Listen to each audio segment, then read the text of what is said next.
Trade योगी channel पर आप सभी का स्वागत है।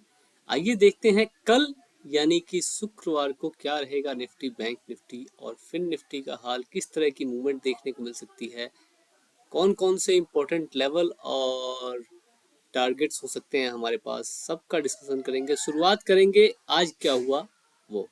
सबसे पहले देखिए, आज मार्केट की ओपनिंग ऑलमोस्ट म्यूटेड हुई। ठीक है, ऑलमोस्ट म्यूटेड ओपनिंग के बाद हल्की सी गैप अप, ऑलमोस्ट म्यूटेड ही मान के चले।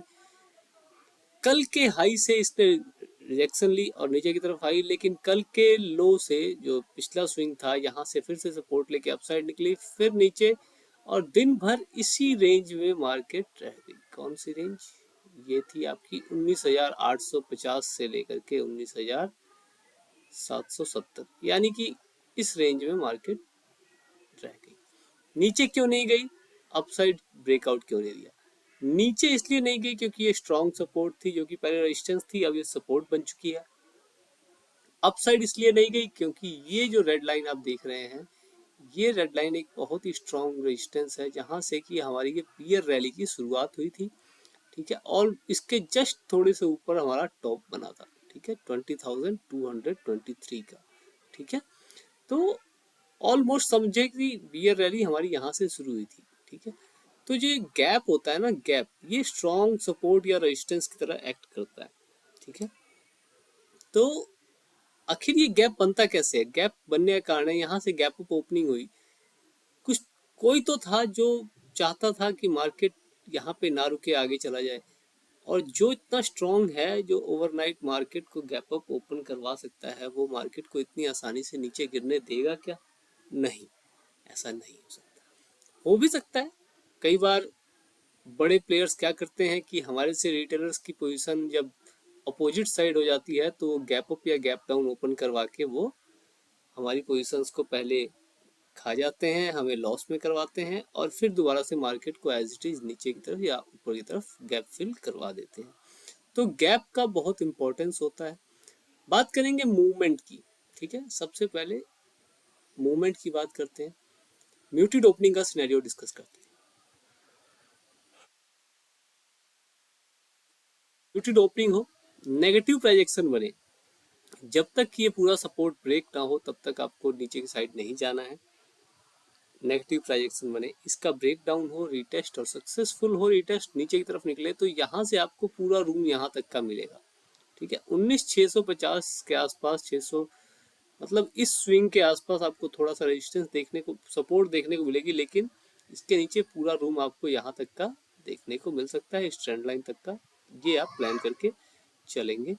ठीक है, अब इसके बाद बात करते हैं क्या, यहाँ से अगर अपसाइड निकल रहा हो, पॉजिटिव डायरेक्शन बना रहा हो, तब भी आपको वेट करना है 19,850 के ऊपर सस्टेन करने का। 19,850 के ऊपर आपको 20,000 तक के लेवल भी देखने को मिल सकते हैं। ठीक है, 20,000 तक के लेवल देखने की पॉसिबिलिटी बनती है। पहला टारगेट आपका 19,900, फिर 20,000 का रहेगा। मेरे हिसाब से 50-50 पॉइंट के टारगेट प्लान करके चलना बेहतर रहेगा।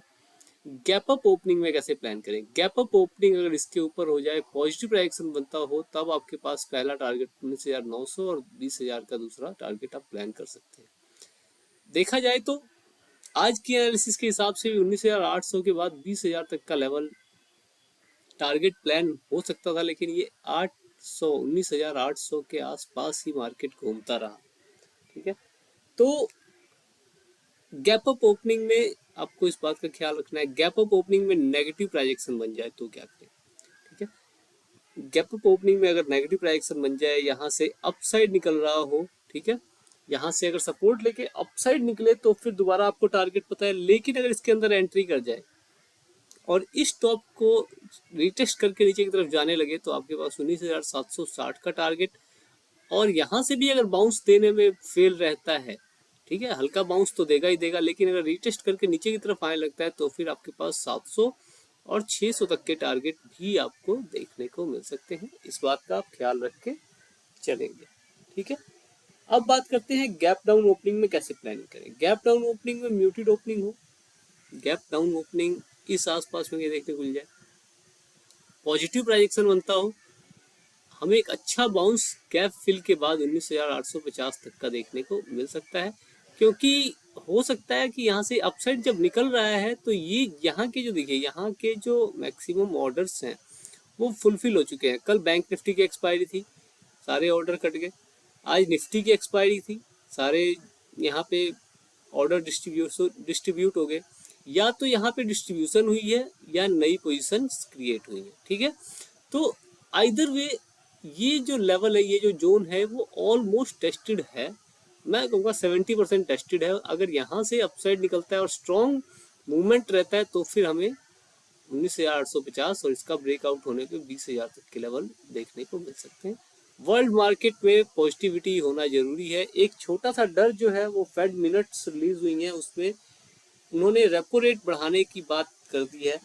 तो हो सकता है कि इन्फ्लेशन के डेटा के बढ़ने के कारण कहीं हमें ऐसा मतलब गलत इम्पैक्ट पड़ते हुए मार्केट पर दिखे। अब बात करते हैं कल बैंक निफ्टी की। बैंक निफ्टी में आज क्या हुआ? बैंक निफ्टी में वही ऑलमोस्ट म्यूटेड ओपनिंग या गैप अप ओपनिंग कहें जिसे। यहाँ से अपसाइड निकला, फिर नीचे आया, फिर अपसाइड गया, फिर नीचे आया, फिर यहाँ से अपसाइड गया, स्टॉप लॉस सबके हंट किए, फिर नीचे, फिर यहाँ से लोगों के स्टॉप लॉस हंट करने ऊपर गया, फिर नीचे आया, फिर यहाँ से अब ऊपर, फिर नीचे।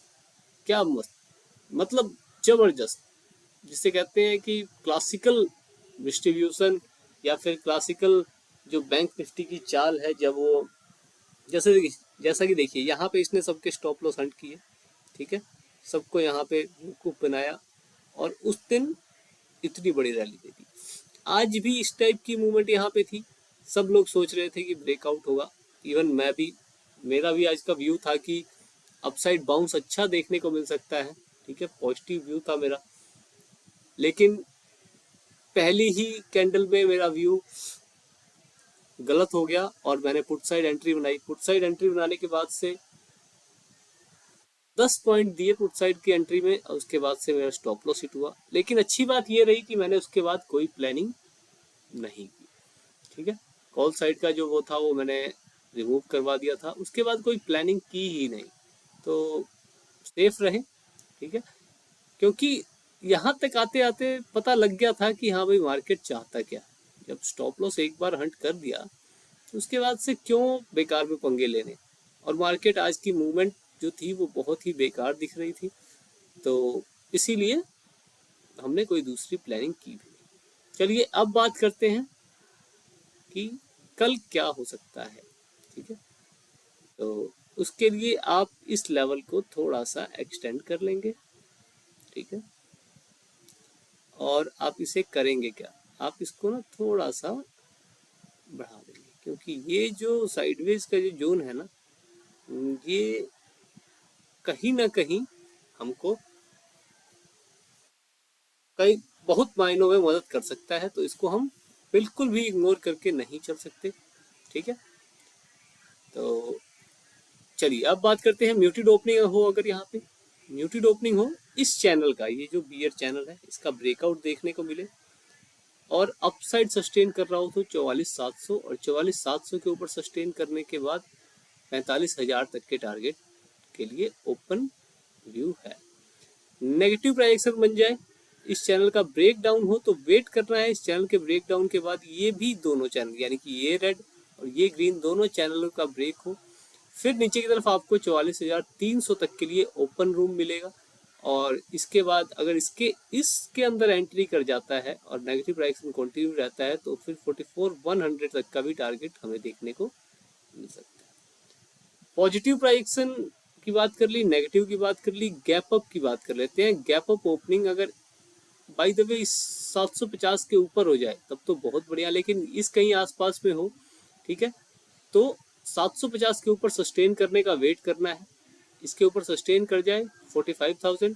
बाय द वे अगर इसके यहाँ से नीचे निकलता है नीचे की तरफ, ठीक है, यानी नेगेटिव प्राइजेक्शन बनता है, तो फिर क्या करेंगे, नेगेटिव प्राइजेक्शन में इससे बाउंस से बचना है। अगर यहाँ से बाउंस मिला तब तो आप नेगेटिव साइड नहीं जाएंगे, यानी कि सेलिंग साइड का प्लानिंग नहीं करेंगे। लेकिन अगर इसका ब्रेक डाउन हो जाता है, ठीक है, गैप फिल करके भी अगर नीचे सस्टेन करता हुआ दिखता है तो फिर आप पहला टारगेट 44,500 और 44,500 के नीचे जब सस्टेन कर जाए तो फिर 44,100 तक का टारगेट हमें देखने को मिल सकता है।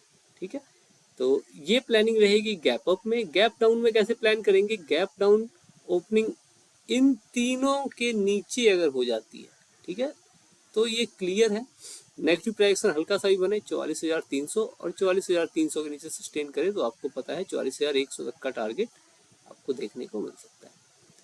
डायरेक्ट नेगेटिव प्राइजेक्शन बनने पे भी टारगेट यही रहेगा, लेकिन अगर पॉजिटिव प्राइजेक्शन बनने पे इन सबको तोड़ते हुए अगर ऊपर निकल जाए तो फिर आप समझ सकते हैं कि इसमें जिसने इन सबको ब्रेक कर दिया उसके पास पावर कितनी है, तो फिर वो मार्केट को नीचे नहीं गिरने देगा और 750, 800 या 45,000 तक के भी लेवल हमें कल देखने को मिल सकते हैं। बात करेंगे फिन निफ्टी की। फिन निफ्टी में भी देखिए ध्यान से, फिन निफ्टी में भी आज लगभग क्या पूरी तरह से साइडवेज मूवमेंट देखने को मिली। अब यहाँ पे हमारे पास निकल के आता है एक बॉक्स। ठीक है, फिन निफ्टी टोटली एक रेंज में रह गई। ठीक है, ये बॉक्स है, इसके ब्रेकआउट और ब्रेकडाउन के ऊपर कल की हमारी ट्रेड प्लान हो सकती है। ब्रेकआउट पे म्यूटेड ओपनिंग में आपको वेट करना है, इसका ब्रेकआउट हो, अपसाइड निकल रही हो। ठीक है, तो फिर आप क्या करेंगे? आपका पहला टारगेट 20,000 और 20,100 का सेकेंड टारगेट प्लान कर सकते हैं। इसके ब्रेकडाउन पे अगर यहाँ से बाउंस मिल जाए तो आपको बाउंस प्ले करना है। टारगेट पहला गैप फिल का, दूसरा 20,000 का टारगेट। लेकिन अगर इसका भी ब्रेक डाउन हो जाता है तो फिर आपको हर एक level to level target plan करके चल सकते हैं। हाँ, ये देखिए, sorry, I am very sorry, मैं इसको भूल रहा था। नेगेटिव डायरेक्शन बनने पे आपको ये जो है ना, ये जोन, इस जोन से भी बचना है। आपको बाउंस यहाँ से नीचे आते हुए यहाँ से भी मिल सकता है, यहाँ से भी मिल सकता है। तो ये जो दोनों हैं, ये पूरा जोन, इस पूरे जोन से भी बाउंस की पॉसिबिलिटी बनती है। तो यहाँ से नीचे आते हुए आपको क्वांटिटी लाइट रखनी है। अगर बाउंस मिलता है और सस्टेन करता है तो फिर आपको अच्छी क्वांटिटी के साथ 20,000 या गैप फिल तक का टारगेट आप प्लान करके चल सकते हैं। ठीक है, अब बात करेंगे गैप अप ओपनिंग में कैसे प्लानिंग करेंगे। गैप अप ओपनिंग अगर 20,000 के ऊपर हो रही हो, पॉजिटिव प्रोजेक्शन बन रहा हो, इस चैनल के अंदर एंट्री करें तो चैनल का पहल बेस के ऊपर आपका टॉप टारगेट रहेगा और टॉप ब्रेक हो जाए तो 20,200 तक का टारगेट प्लान कर सकते हैं। नीचे की तरफ अगर निकलता हुआ दिखे मार्केट यहाँ से तो क्या आपसे प्लान करें 20,000 पर, अगर सस्टेन ना करे तो फिर आपका टारगेट सबसे पहला गैप फिल का रहेगा। गैप फिल से पहले अगर यहाँ से अगर बाउंस मिलता हुआ दिखता है तो फिर आप अपनी क्वांटिटी सारी बुक कर लेंगे। लेकिन अगर इसके अंदर एंट्री करता है और सस्टेन करता हुआ दिखता है तो गैप फिल तो हो ही जाएगा। गैप फिल के बाद भी सस्टेन करता है तो फिर ये जो हर एक लेवल आप देख रहे हैं ना, हर एक लेवल टारगेट है। अपनी क्वांटिटी के हिसाब से आप प्रॉफिट बुकिंग करेंगे और उसके बाद से आप एग्जिट कर देंगे मार्केट को और वेट करेंगे कि और कोई पॉसिबिलिटी बनती है या नहीं बनती। गैप डाउन ओपनिंग इन दोनों के बीच में कहीं हो जाए, पॉजिटिव प्राइसन बनता हो, आपको 20,000 तक का लेवल देखने को मिल सकता है, इजिली मिल सकता है। रीजन क्या है मैंने आपको बैंक निफ्टी में ही बताया। जो लोग मार्केट को यहाँ नहीं देखना चाह रहे और मार्केट से गैप फिल करवा दिया, यहाँ गैप फिल करवाने के बाद इसको भी ब्रेक करवा दिया, 20,000 के लिए कोई बहुत बड़ी बात नहीं है। 100 तक भी ले जाए तो मुझे कोई ज़्यादा आश्चर्य होगा नहीं। ठीक है, लेकिन अगर नेगेटिव रिएक्शन बनता हो तो फिर आपको पता है कि इन तीनों के टूटने का वेट करना है, उसके बाद से आपका लेवल टू लेवल टारगेट आप प्लान करके चलेंगे। ठीक है, बैंक निफ्टी फिन निफ्टी तीनों की हमने डिस्कशन कर लिया है, तीनों सिनेरियो डिस्कस कर लिए हैं। आशा करता हूं कि कल के दिन आपको इससे मदद जरूर मिलेगी। तो अभी के लिए इतना ही, बहुत बहुत धन्यवाद आप सभी का।